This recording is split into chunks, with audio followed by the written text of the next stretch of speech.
ದೀಪಾವಳಿಯ ಹಬ್ಬದ ಶುಭ ಸಂದರ್ಭ. ಇಂದು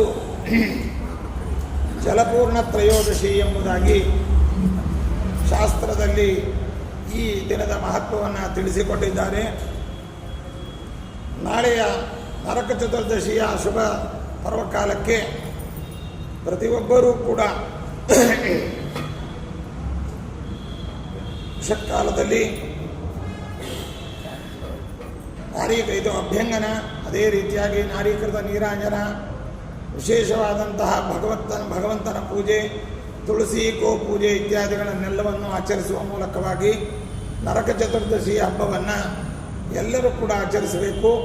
ತತ್ಪೂರ್ವಭಾವಿಯಾಗಿ ಇಂದು ಜಲಪೂರ್ಣ ತ್ರಯೋದಶಿ ಅಂತೇಳಿ ಈ ಲಭ್ಯವಿರುವಂತಹ ಜಲದಲ್ಲಿ ಪವಿತ್ರ ಪುಣ್ಯ ನದಿಗಳ ಸನ್ನಿಧಾನವನ್ನು, ವರುಣ ಮತ್ತು ಭಾಗೀರಥಿಯ ಸನ್ನಿಧಾನವನ್ನು ಚಿಂತನೆ ಮಾಡಿ ಪೂಜೆ ಮಾಡಿ ಅಲ್ಲಿಯ ಭಗವಂತನನ್ನು, ಆ ಜಲಸ್ಥ ಭಗವಂತನ ಭಗವದ್ ರೂಪವನ್ನು ಸ್ಮರಣೆ ಮಾಡುವ ಮೂಲಕವಾಗಿ ಈ ಜಲಪೂರ್ಣ ತ್ರಯೋದಶಿಯ ಆಚರಣೆಯನ್ನು ಮಾಡಬೇಕು.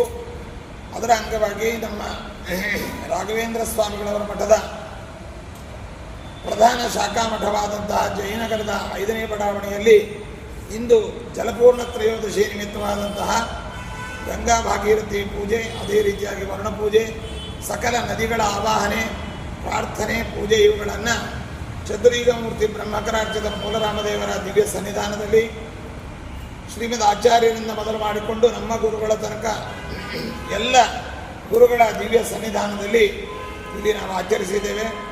ಈ ದೀಪಾವಳಿಯ ಪೂರ್ವಭಾವಿ ಆಚರಣೆಯ ಒಂದು ಆಚರಣೆಯನ್ನು ಜಯನಗರದ ಬಡಾವಣೆಯಲ್ಲಿ ನಾವು ಮಾಡಿದ್ದೇವೆ. ದೀಪಾವಳಿ ಹಬ್ಬಕ್ಕೆ ಎಲ್ಲರೂ ಕೂಡ ಸಜ್ಜಾಗಿದ್ದಾರೆ. ಸಜ್ಜನರು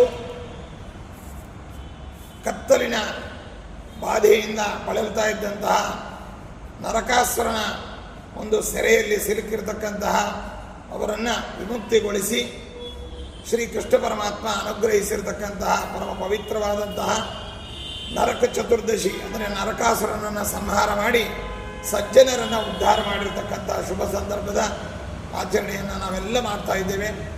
ಈ ಶುಭ ಸಂದರ್ಭದಲ್ಲಿ ದೀಪಾವಳಿ ಹಬ್ಬದ ಶುಭಾಶೀರ್ವಾದವನ್ನು ಸಮಸ್ತ ಸಜ್ಜನತೆಯ ಆಸ್ತಿಕವರಿಂದ ಎಲ್ಲರಿಗೂ ಕೂಡ ನಾವು ಈ ಮೂಲಕವಾಗಿ ತಿಳಿಸ್ತಾ ಇದ್ದೇವೆ. ಹರಿವಾಯು ಗುರುಗಳು ವಿಶೇಷವಾಗಿ ಎಲ್ಲರನ್ನು ಅನುಗ್ರಹಿಸಿ ಅವರವರ ಜೀವನದಲ್ಲಿ ಎಲ್ಲ